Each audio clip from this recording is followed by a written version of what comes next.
So before we move forward, I'm inviting you to walk with me at this year's Florida AIDS Walk and Music Festival. Queen Latifah's gonna be there. Yes, she will. UNITY. So as you know, the FayWhat show is part of the Hotspots Happening Out media and events family. And as a proud family member, I'm excited to announce that we've been selected as a Florida AIDS Walk 2026 beneficiary. Yeah! The dollar-for-dollar match that we receive as a beneficiary will help us continue our HIV prevention, treatment, and education efforts. So, come and hang out with me on Saturday, March 21st as we walk for a cause and enjoy a free concert on beautiful Fort Lauderdale Beach, UNITY. So, to sign up and walk with me for an amazing cause, scan the QR code on the screen or visit www.faw.lgbt. See you there, March 21st. Good morning, mi gente. It's 9 a.m. I know, gay people and an LGBTQ plus Kiki at 9 in the morning. Well, that's why I'm still in bed. Me? I'm FayWhat, and welcome back to the FayWhat Show, the only show where we spill the queer tea from my bed. The comma, yes. This program was created by Hotspots Happening Out, and the FayWhat Show is America's first LGBTQ plus morning show, and I'm broadcasting live and also available on demand. Hotspots Happening Out's nonprofit mission is to support the 11 pillars of our community. We want to inform and educate the key issues of lesbian, that's me, trans, Latino, that's me too, Black, HIV and healthcare, seniors, not me yet, students, faith, social justice, business, that's me, and queer culture, that's all about me. So in 2026, our Hotspots magazine celebrated 41 years of documenting the LGBTQ plus experience. It's the largest publication of its kind in Florida and one of the oldest in America. Happening Out Television Network's Queer News Tonight is celebrating over 11,000 television stories and more than 11 million streaming views so far. It's only March, baby. So it's the most watched LGBTQ news and information show in the world. Hotspots Happening Out will be producing some of the most incredible LGBTQ plus events, including Wilton Manor, Stonewall Pride Parade and Festival, and Pride Fat. We represent the same model of PBS and NPR. We are a nonprofit 501c3 organization whose mission is to educate and serve the LGBTQ plus community. It is Tuesday, March 3rd, 2026. We have lots of fun things to talk about, so come on. Let's go.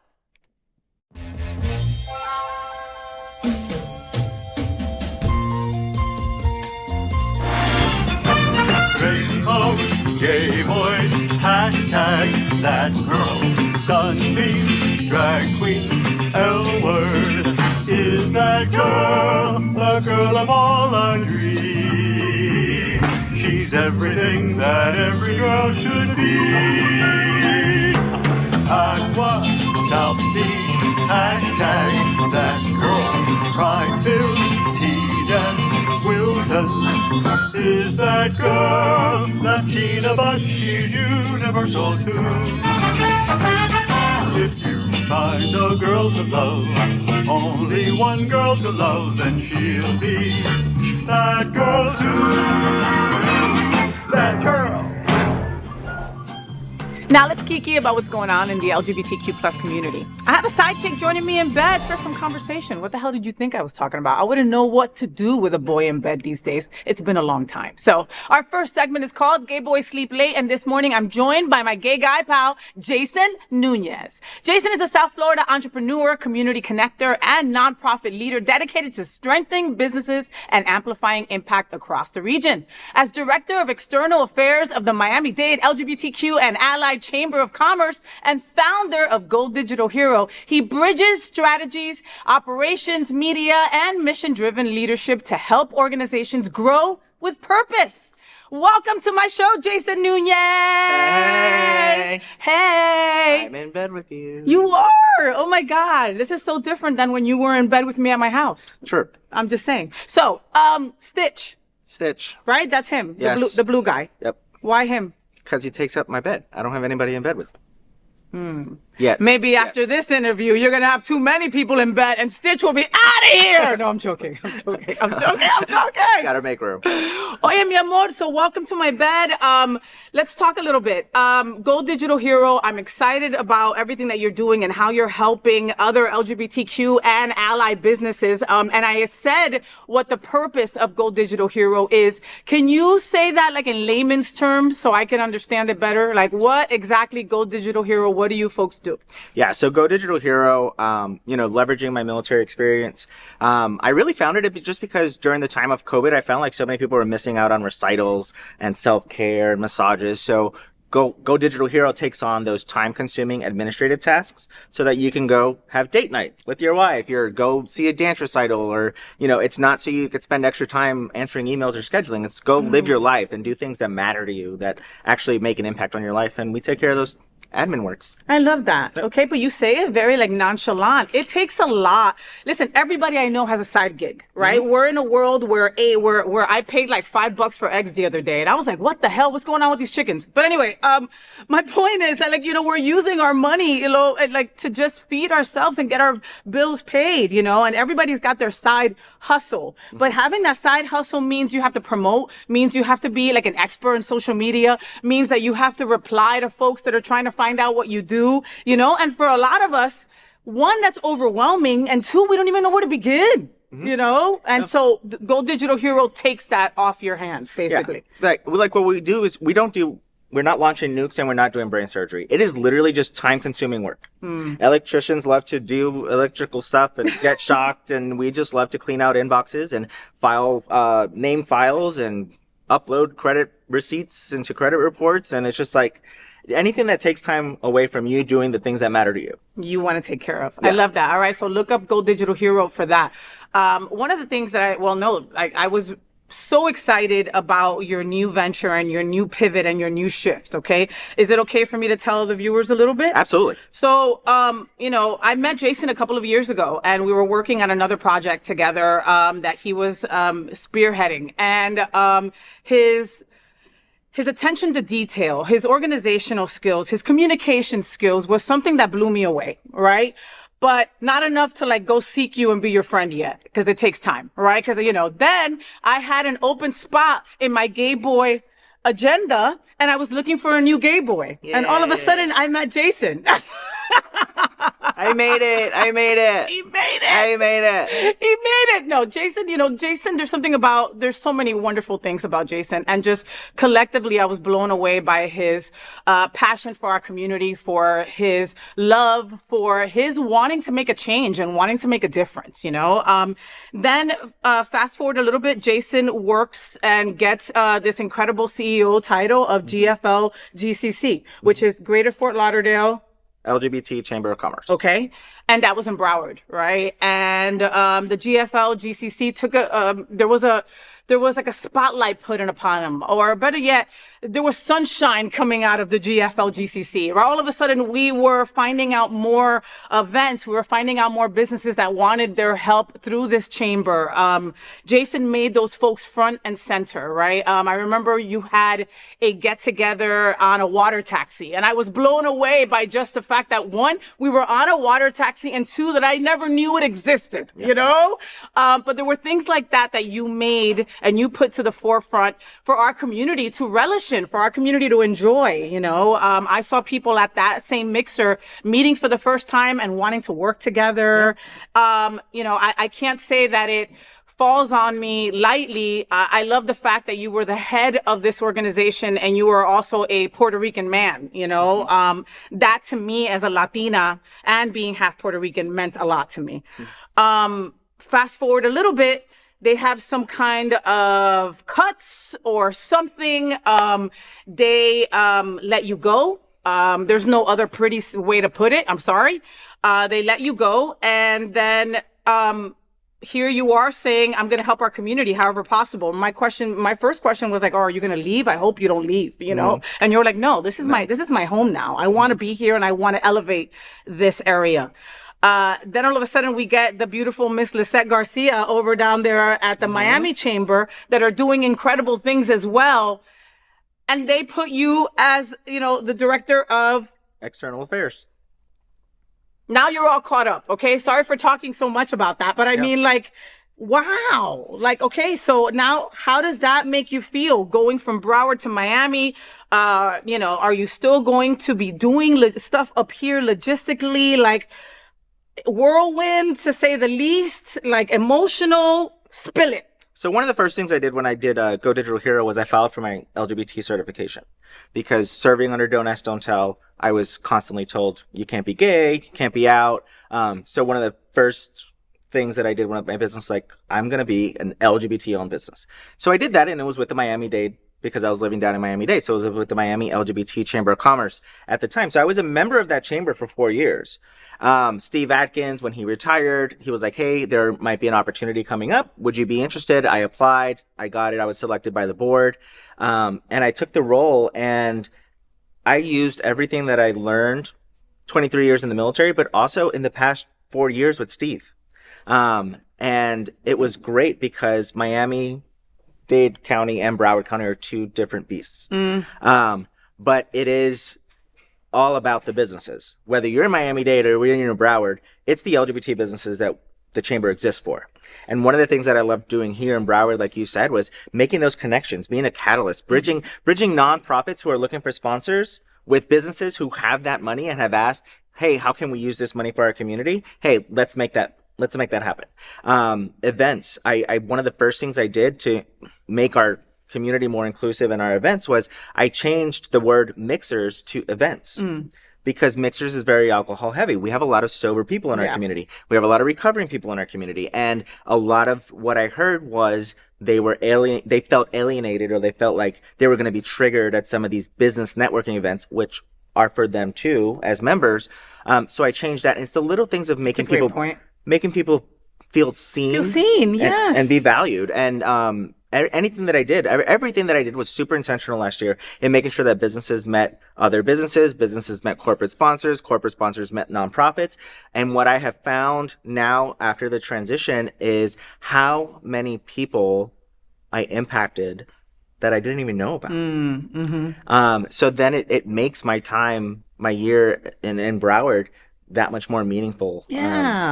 Yeah, you don't regret any of that. I don't regret any of it. You went into a space, like, as a brown Latino. I mean, again, like, it's hard to explain to you if you're not Latino for me to say that. You know what I mean? You know, in this world, when there's a brown person taking over for, a Caucasian person, 9 times out of 10, you are under that microscope like nobody's business, and you were. And that even made you excel. It made you even do more, I know countless folks that are sad that you are no longer in the Broward chapter because they signed on or wanted to extend their time because of you being there. Because of you being there, and I know that there's no ill will, and I know that you don't wish them anything because you want them to succeed. I mean, it's sad how things worked out. Yeah, but I've always said, even while I was at the chamber here in Broward, it's not about me. Like being the CEO, president, great, beautiful title. But if I don't have chamber members, I don't exist. Like, there's no need for a chamber if you don't have the members. So you're paying into something the same way you want a delicious coffee if you go to Starbucks or wherever else. You're paying into this membership of a chamber for networking, to grow your business, to get to that American dream. Whether you're Asian, Hispanic, Middle Eastern, anything, getting to that American dream. And that was one part that I really took to heart and I felt passionate about, because I was not able to be an LGBT business in the military. Like, I wasn't able to be LGBT period in the military until after the repeal. So then being able to amplify these businesses who are LGBT or allied, that for me was very personal, because then I gave them a voice. I showed the world, Broward County, Miami-Dade, all across Florida, and at some point some with the National Chamber, LGBT businesses thrive. And we're out there, and we're just as talented, if not more, than anybody else. And we got the money to spend, and we want to spend it, and we want to support our own people and all of that. Just, I mean, those bridging those relationships, you did so well. And now you'll be doing it so well for the Miami Chamber as well. You just had a mixer, and I heard it. Sorry, I didn't mean to call it a mixer. Well, Miami. You just had an event. Yes. Okay. But listen, I get that, because, like, when people say happy hour, like, as someone who's sober, right, that automatically eliminates me, right? And it's taken me various steps and a lot of help to understand that it's not eliminating. You can still go and have your water, and it doesn't matter. But the verbiage, right, still makes some people, like you said, it could trigger someone. It could trigger somebody. So we did have our first networking event in Miami. It was at a furniture shop.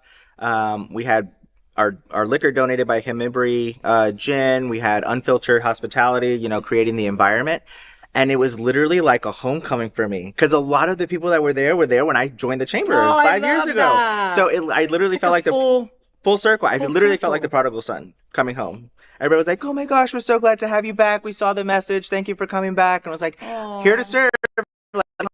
Let's get on the calendar, and I want this, this, and this." And I was like, "Oh, give me a week." No, But, yeah, of course. Because, one of the we have many beautiful things here in South Florida, but we have so many events. We have so many LGBTQ plus folks, right? It's just a matter of getting that info to you so you can go, and the Miami Chamber, they have their own women's group that's also incredible as well. I mean, they do a lot. You are going to be one busy dude. Yeah, I mean, and what's really cool is that I get to bring in the resources from Broward because, yes, many gays need a passport to go to Miami-Dade because they barely get to Hollywood. Imagine going all the way down to Miami. But, we have the Brightline, we have Tri-Rail. There's ways, carpooling, grouping together. But there's a lot of interest and opportunity in Miami for a lot of these Broward businesses that I met.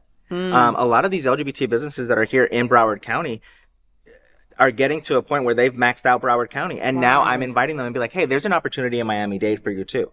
I'm not saying to move yourself or move your business, but there's an opportunity. Let me get you this one contract. Let me show you this one RFP, from the city of Miami-Dade. They're looking for a print shop, a host, whatever. One of the emails that I got was about FIFA. They're looking for someone who makes ketchup packets. Like, who would have thought? Again, I have somebody in Broward. Of course you know I have someone somebody who in makes... Broward because I thought it was the weirdest thing. I thought it was so odd to see that their businesses was making condiment packets, and I'm like, not so weird though, right? cool, but not so weird. Right? FIFA's coming. Perfect RFP. Make that merger. So this business ended up joining the Miami-Dade Chamber. That was part of the Broward Chamber, the Fort Lauderdale Chamber. So now it's a win-win, and they get FIFA. So. Again, it's a win-win. It's amazing. Yeah. I mean, wow, that is, you just you put that into a fine tune right there. The reality is that there's budget cuts everywhere. People are feeling the strain, and folks have to go to other wells to find their water. All right. And this is basically what you're doing is you're helping these Broward people go. I mean, Miami's full of something. I won't say what it's full of, but it's got a lot of money. It's got a lot of money. So why not help our LGBTQ plus organizations with that money, right? And so Jason is going to make sure of that over at the Chamber down in Miami-Dade. So make sure that if you are a business down there in Miami-Dade, make sure that you look him up and sign up, okay? So you can get all the wonderfulness that comes along with being a business as part of the Chamber. Absolutely. Community, the networking, the resources. It's very easy to say if you're a small business, be like, I'm looking for plants to be delivered weekly.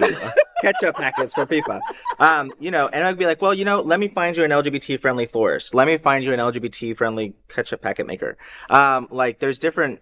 The Chamber is more than just networking. It's a community, it's skill building. And nowadays, it's a safe space.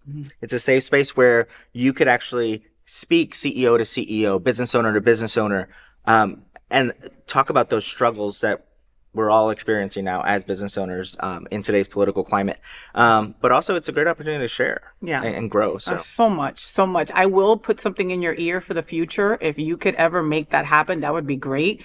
There are trans workshops. And they do them up here, they do them in Miami, where they're able to just school people, right, on the trans experience and what it feels like and what it means to employ someone or be that one, or the resources, et cetera, blah, blah, blah, bring that message down there to Miami too, because they need to see that for sure. Absolutely. And I know that's part of your wheelhouse already, so, but wonderful opportunities that are arising that will be spearheaded by this incredible man right here. So make sure you follow him on all social media and see what else is going on down there at the Miami Chamber. You're still living in Wilton. He's got the best of both worlds. I do. Don't worry. All right. All right. I'm going to keep you here for the FayWhat Show so we can talk about stuff. Is that cool? Cool. All right. Let's get started here on the FayWhat Show. Next, let's Kiki on this interesting story. So heated rivalry star and trailblazing trans athlete Harrison Brown is calling out Team USA's men's hockey squad for cozying up to Donald Trump after their Olympic win. and laughing as he mocked the women's team, who also won gold and broke records, by the way. Brown said the laughter is still echoing in his head. While the women kept their celebration politics free and declined a White House invite, the men showed up at the State of the Union as props. Brown's plea to male athletes: don't bring this bullshit into the sport. Watch this. The USA men's hockey team won the Olympic gold medal. And as a Canadian, obviously that hurt. But for me, as soon as that goal went in, I was like, great, Trump is going to make this his moment. Little did I know that USA Hockey would be the ones really facilitating this. After they won, the FBI director, Kash Patel, was in the dressing room celebrating with them, drinking beers. It was just really disturbing to see that, and like players posting like selfie videos. And then we all saw the phone call. Donald Trump called the USA Hockey team, and you see them all just gathered around the phone and hanging off every word and laughing at the mention that Donald Trump would have to invite the women's team as well. Playing women's hockey and knowing the dedication that these athletes put into their careers, and to be mocked and laughed at like that. There's people in that room. We all heard it. The laughter is still like echoing through my mind. Like, it honestly makes me a bit weepy. But in that moment, there was no allies in that room. Allies speak up behind closed doors.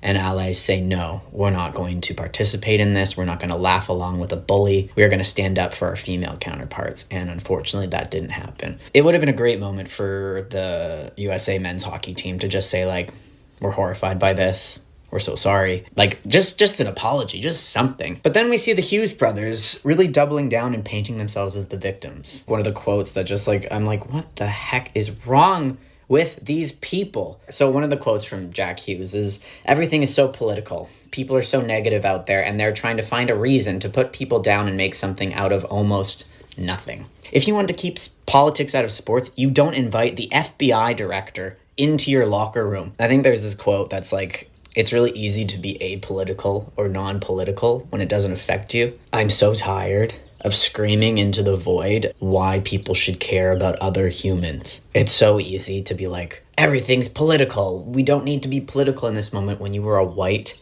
straight, wealthy, cis man. There are immigrants. There are trans people, the LGBTQ plus community, women that are all being deeply impacted by the political landscape in the USA. I'm not saying that athletes need to speak up on this. I would love it. It would be amazing. Just do not bring this bullshit into the sport and wonder why people are mad at you. Don't go on national television and get your mom to talk about how good of a man you are. And it is so disheartening, but it's really great to see that the USA women's hockey team is not going to the White House. That's a plus. But yeah, I'm angry, I'm upset, and I just needed to share that. Okay, goodbye. Gold medals and cheap laughs. What are we all talking about? Man, like, take a breath, right? Where it's like, come on, like, oh, I can't believe that they agreed to go, you know? And when I saw them at the State of the Union, they literally were used as props. They were used just for that. I mean, and where do we begin on Kash Patel hitting his chest in the locker room? Like, if he was out there playing, you know, that kid was bullied for most of his life. Absolutely. And like, he acts like it's crazy. He can't even be the water boy. It's crazy. He can't even be the water boy. It was, you know, it's interesting. Yeah, I just, you know, there's, whether you're an artist, sports, like, you have a platform. And whether, like he had mentioned, when it doesn't affect you, it still affects others. It's like, it's that human decency, that human dignity. And for them to like blatantly go and be, like they were saying, be props and not even make mention of the women. Well, and laugh at when they were referred to the women, you know, because Trump always has to demonize and make women less than. Anytime women are being represented in any way, shape, or form, he's like, does that mean I have to invite the women too? I mean, like, you know, it's disgusting that you would treat those women like that. They're star athletes. It's the mother effing Olympics, okay? Yeah. These people train their whole life for this, you know? And then I want to look at the other side of the coin for a second, you know? They're young kids, okay? and then I take it away, you know? Yeah. And then I take it away because even as young people, you have a responsibility and that platform that you spoke about, you know? You can be young, but the fact that you have, you know, the maturity to make it to the Olympics, like, you're not stupid. You know, there should be at least some sort of dignity for your counterpart, like your Team USA. Like, regardless, you should still support one another in that point. And then with politics being in sports, I mean, it's just, you could take the example of Bad Bunny. You know, politics have been in sports, but they shouldn't be. It's just one of those. Why would the FBI director be in the locker room? Like, I just don't get it. Like, don't you have other FBI things to be doing? Like, instead of other FBI things you should be doing? Like, I mean, hello, aren't we at war now or something? Yeah, I mean, like, shouldn't you be busy? don't you have investigations or like something else besides sitting in a locker room? Yeah. I mean, it's again politics. There's no, like, I think politics has seeped its way into everywhere right now, and you've got to just understand that it's in everywhere. You know what I mean? We go to the same church, right? And as much as they try to keep the politics out of a religion-based place, you know, you had to see most of us when Kamala lost. You know what I mean? That was a place that we ran to for solace and for help, you know? There's no place that you can keep politics out of these days, you know? Like, oh, you know, in a bathroom. No, because you fuckers brought it into the bathroom too, you know? So, I mean, this is where we're at. Shame on you, men's team. Honestly, okay? Shame on you. It's just, and I know that there's someone in that team that's gay or married or loves somebody who's brown or black. You know what I mean? Like, and it's like, you still went to the White House. And like, for what? For what? 2 minutes of fame to And stand for up what? and clap? Yeah. You know, nobody even knows your name. Like, that's just ridiculous. Folks, this is an important conversation for our LGBTQ plus community. Help us tell these important stories by liking and subscribing to The FayWhat Show. Next, that's Kiki and his interesting story. So Karamo Brown, yes, the heart and soul from Queer Eye, is serving therapy realness straight from his kitchen counter. While casually slicing some cucumbers, the Netflix star and host of The Karamo Show dropped a truth bomb on Instagram. Time ain't never healed shit. There you go. According to Karamo, healing has nothing to do with the clock ticking. It's about taking small, intentional steps forward daily, one action at a time. The video already has over 55,000 views and thousands of likes because clearly the gays are listening. Watch this. Time ain't never healed shit. Story time. So growing up, I heard that saying just like we all did. Time will heal all. Bullshit. Time has never healed anything. And I believe saying that has stopped people from actually doing the work. I ask people all the time, do you want to heal? Then time is not going to heal you. It's figuring out what needs to be done and doing small steps daily. When I tell you I'm obsessed with cucumbers nowadays, it's so good. Cucumber. Yeah. Now, if you ask me, the real saying should be action heals all. Because once you realize action is what's going to heal you, you can start to do the work that will get you to the place that you need to be. So don't be sitting around waiting for time to heal something. Get up and do the work. And ask for help if you don't know how. You deserve to be healed. Okay. We put seasoning on stuff over here, okay? A little oil. Woo! Can y'all see that little healthy snack? That's cucumber, tomatoes, some burrata, some seasoning. Baby, this is how I'm eating. This is my little midday afternoon snack. This is why I'm starting to look good, y'all. This is why I'm snatched.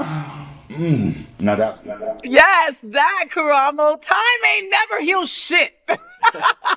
What are we all talking about? So Karamo is, incredible. He's an incredible light. I love his part in Queer Eye. His part in Queer Eye was always the mind, body, and soul, right? It was always about having to heal something, maybe something, a trauma or something like that. That was always his role in Queer Eye for the straight guy, right? So Queer Eye just ended after its 10th year. Okay, 10 full years of it, and this was it. And recently they were doing like they were doing the press tours, and Karamo didn't go. Okay. And it's like very like that same day he just said, no, I'm not going. I'm picking me first and I'm not going to be put a part of that. So conversation spewed about, supposedly them bullying him or them making him feel a certain kind of way. And he was not going to put up with the shit. So he didn't even go on that. And many of us respected him for it, but a lot of us don't know the full story. And we still don't know the full story about what happened. But then Karamo puts this on his Instagram and I'm like, oh, I'm putting this on my show. Cause he's like literally like, hey, time don't heal shit sometimes, you know? I mean, and you could do the work and you can say, I'm going to be the better person. I'm going to try to, maybe not say this or not do that. And sometimes it's just with all your best intentions, it's not meant to be healed. Yeah. I mean, and one of the things that I like that he did this post is it's something, again, about having a platform and using it. But asking for help is not passive. Asking for help is not a problem. In the military, coming with my military background, constantly, oh, if you go to mental health, your career's over. If you go to mental health, you're not going to get promoted. If you go to mental health, you're not going to get that other assignment. And for so long, like, it was so stigmatized. But for him to say, like, if you need help, go get help. Yeah. Like, that's courageous. Yeah. That's to be applauded. Yes. Like, I have a psychiatrist and a psychologist. Like, it's not, I mean, I might be a little crazy, but. And a therapist. And a therapist. And I'm in bed with FayWhat. But, there's something to be said about someone who recognizes that they cannot do it alone. Yeah. And that they need somebody to vent to. And I think that's what I got out of this this post. I mean, and it's important. It's like, don't let it go by. Don't let time will not heal shit. Like, don't let time go by. Fix yourself. Yeah. Because there's so much more to come after. Why is it so hard for us to say, help me? Why is it so hard? I guess we've been stigmatized so much and challenged and kind of like, oh, you're not good enough if you can't do something on your own. Well, it's like, I got this.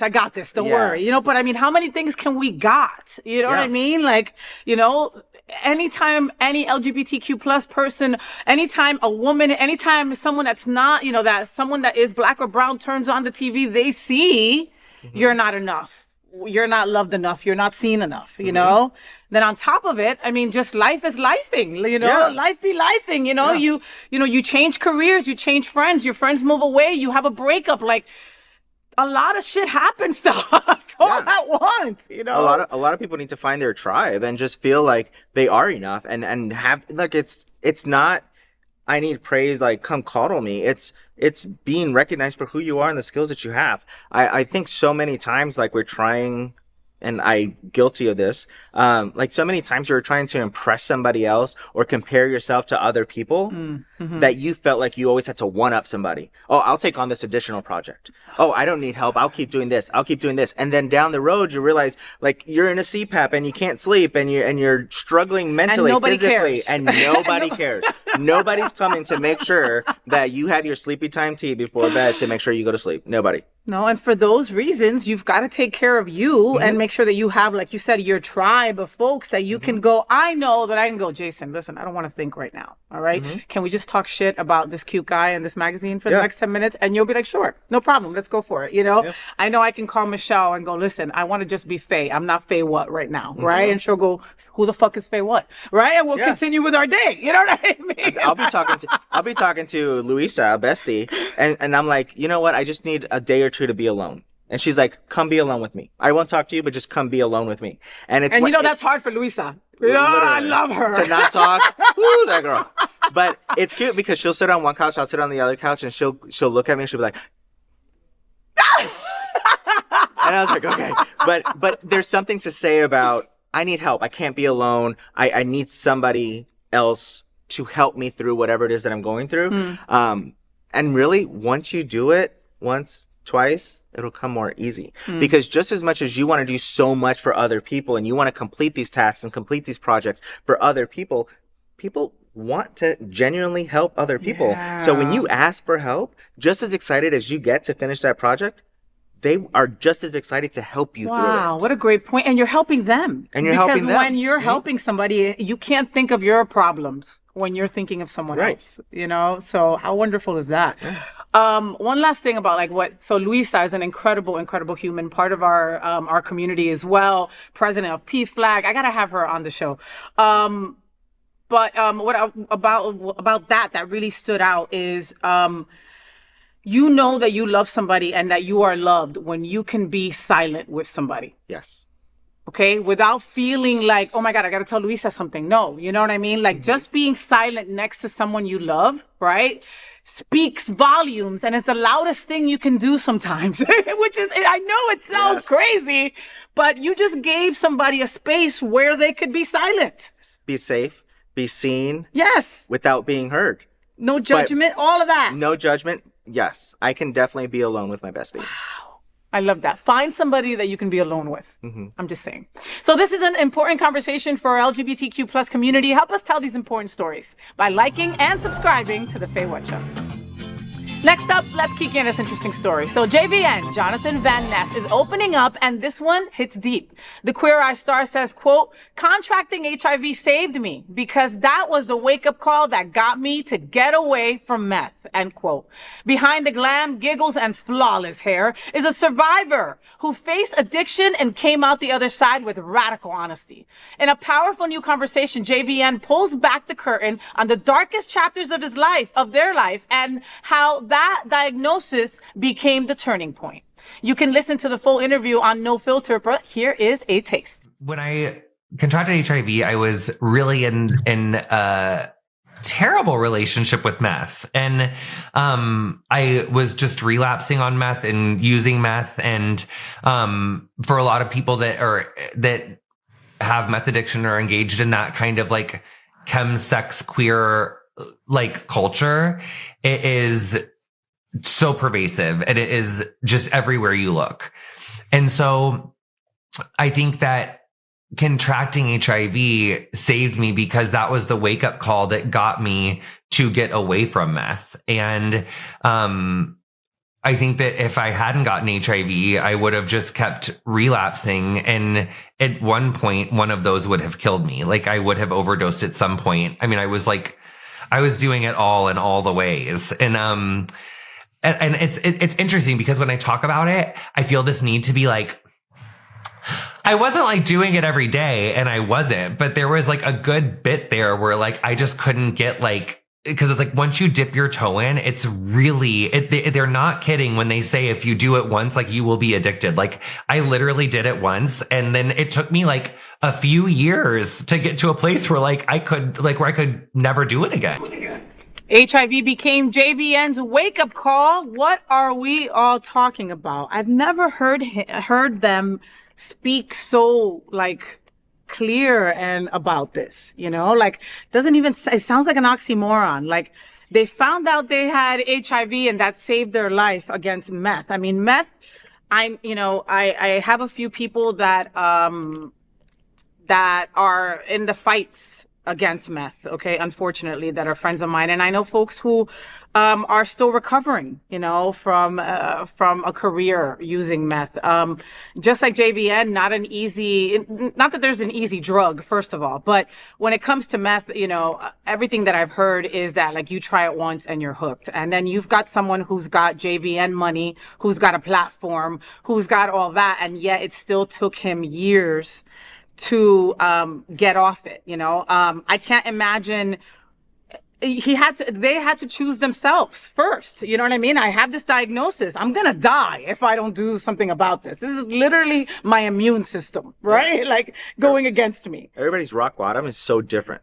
And you know, sometimes it's tragic, sometimes it's life-changing, but you know, for him to realize after the diagnosis, you know, at least he didn't dwell on had I caught it earlier, I wouldn't have the diagnosis, but that was triggering. And yeah, he chose himself. So now moving forward, he knows he has a platform and now he can educate other people and inspire other people. And the fact that he's talking about it unfiltered, you know, there's so many people that are watching that or have watched it and be like, you know what, I don't want to get to that point. Yeah. You know, maybe I need to go seek help. Yeah. So. Yeah. You know, I mean, folks are living and thriving with HIV these days, right? It's not a death sentence, right?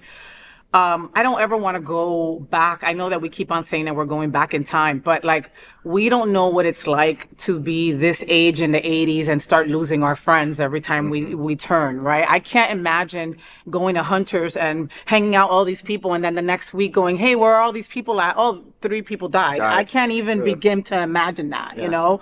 I know folks, you know, Dale Stein is one of my good friends. He always tells me about his survivor's guilt. You know, and I know he's not alone when it comes to that, right? So, you know, like I said, folks are thriving with an HIV diagnosis these days, but they're thriving because they're taking care of their food intake. They're making sure that they're healthy. They're not using meth. Yeah. You know what I mean? They're doing the work. I mean, they're doing the work and choosing themselves and being very intentional about it. And, you know, self-care, again, self-care is huge. It's courageous. Kudos for you to actually think about yourself as much as you think about other people. Like, what were you thinking about that next hit? And imagine turning all of that energy into yourself.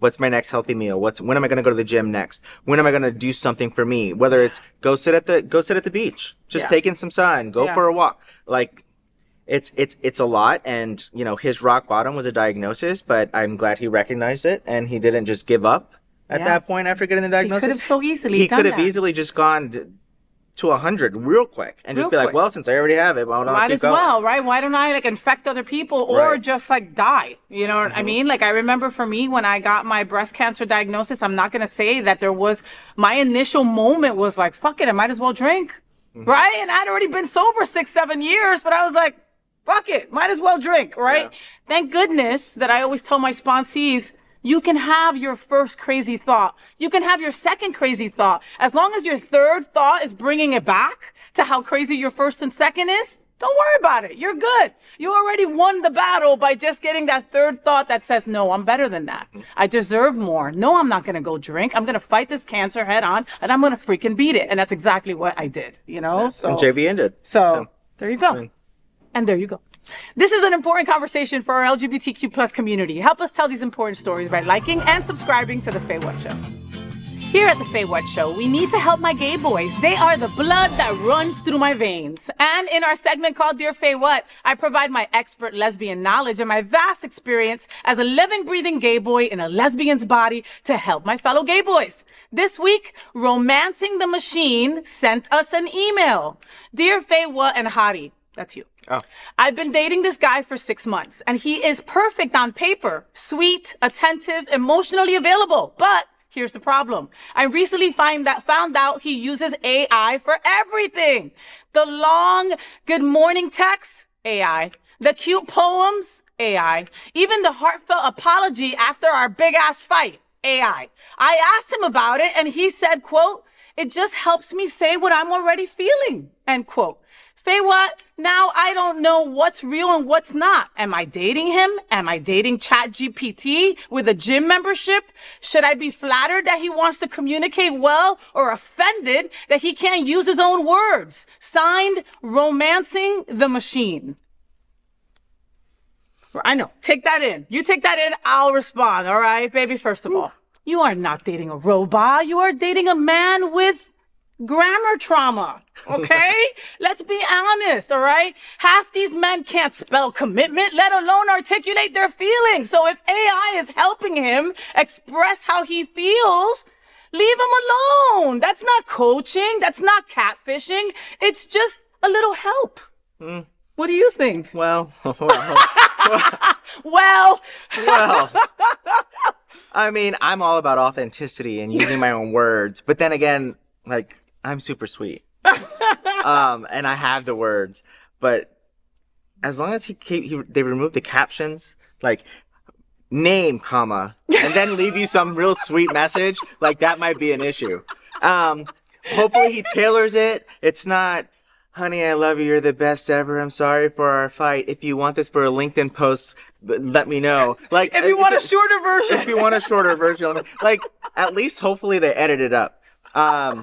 I think I'm all about speaking from the heart. I'm all about communicating directly. And if you say something and they get butthurt, then it just entices more conversation. But he's trying, isn't that? But he get points for that, Jason. He gets points for trying. You know, reaching out for help is very important, even if it is ChatGPT. It's very courageous of you. You know, I mean, sometimes the words just don't come out right? And you know what you want to say, and maybe that's what is going on. Who knows? I mean, listen, I can only speak from experience. Like, my wife is super smart. God damn, that bitch is smart. Like, she's got so many different certificates of stuff that I have no idea, right? I'll hear her talk to her colleagues, and I'm like, my God, I've never felt dumber, you know? So, you know, so there's that kind of, so maybe he feels that way, and he just wants to make sure that those lines that he's sending to this guy are perfect in every essence and soul and everything that he's trying to say. Yeah, but there's gonna get to a point where he's not gonna be able to ask ChatGPT for an answer. Hi, our wedding night, write my vows. And there's like, no. My 10-year anniversary is right around the corner. ChatGPT, write my vows. Write my vows. Write my renewal of vows. Yeah, no. ChatGPT is okay. In all fairness, I guess it is a version of ChatGPT, but I do look at Instagram memes and I rewrite what's on a meme and it's somebody else's image. So I guess that's the same thing as ChatGPT. That's Damn stealing. That is stealing. No, it's not. It's not. It's using. It's just using. Leveraging. Using resources. Resources. Yes. Repurposing. That's what you say, right? Isn't that what it's called, like in HR, when you say something like that? Make it right. Figure out how to make it right. Make it right. What is it? Oh, we were just talking about the Dunn guy. What's his name? Who's Scott? What's the guy's name on Project Runway? He used to be on Project Runway. Tim Gunn. Tim Gunn. Oh yeah. Make it work. Make it work. True. That's it. Make it work. Even if it's ChatGPT. Even if it's ChatGPT. God, he was rough on that, right? Like, I didn't expect that shit at all. Like, I was, like, super nice to the guy. All right. Well, folks, keep those emails coming to FayWhat@happeningout.com. We love to answer them. And this is an important conversation for our LGBTQ community. Help us tell these important stories by liking and subscribing to The FayWhat Show.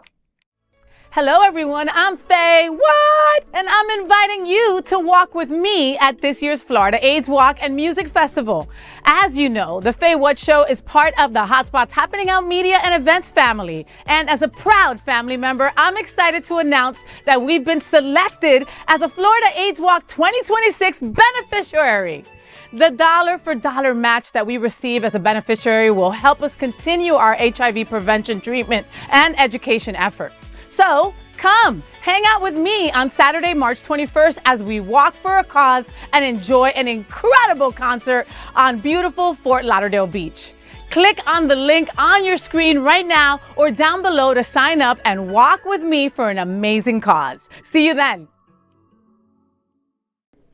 So that's it. That's the FayWhat Show. I hope that you had fun. Thank you so much to Jason Nunez for being in bed with me. Make sure that you follow Jason on all social media outlets and also follow Go Digital Hero. Yes. Where can we follow you at? At godigitalhero.com or at Go Digital Hero handle or at the Jason Nunez. Okay? The Jason Nunez. Okay? You say that? Yes. Okay? Yes. That's with the Enya on top. You got it. You didn't get it. But it's okay. Don't worry. Keep on trying. Nunez. All right, you got it. All right. Jason, I need for you to come back in bed with me sometime. You good with that? Perfect. All right, I'd love to. I adore you. Congratulations on your appointment at the Chamber in Miami-Dade. Thank you, Lisette, for being you. And I can't wait to see how many kick-ass things you're going to do down there in Miami. They've already started, but okay. I mean, not to brag, but yeah. Been there a week. It's, you know. Already. He's already signed up 50,000 people. Close. 14 events. Yeah. All on Thursday. Just saying. All right, in the Grove. I can't wait to go. Thank you, Jason, for joining me in bed. I adore him. He's adorable. Folks, I'm really passionate about trying to connect the L and the G in our LGBTQ plus community. Sometimes I got to tell you, it's hard for us girls, but if we believe we are one strong community, then we must support all the letters of our LGBT and Q plus. We open every show with a nod to Mary Tyler Moore and That Girl's Marlo Thomas. This show is dedicated to a strong LGBTQ plus community. I just encourage you to be a little bit kinder, a little bit funnier, and to embrace our tremendous diversity because it really is what makes us so damn strong. Until then, make sure you follow me on all social media outlets, Facebook, IG, Blue Sky, TikTok, YouTube. Follow FayWhat. Until next Tuesday at 9 a.m. live or anytime on demand, I am FayWhat, and I'm #ThatGirl. I wish you a week full of sunshine and rainbows. Please consider fostering or adopting a pet in need. Love you. Stay gay. Crazy colors, gay boys, hashtag that girl. Sunbeams, drag queens, L-word. Is that girl the girl of all our dreams? She's everything that every girl should be. Aqua, South Beach, hashtag that girl. Pride-filled, tea dance, Wilton. Is that girl Latina, but she's universal too.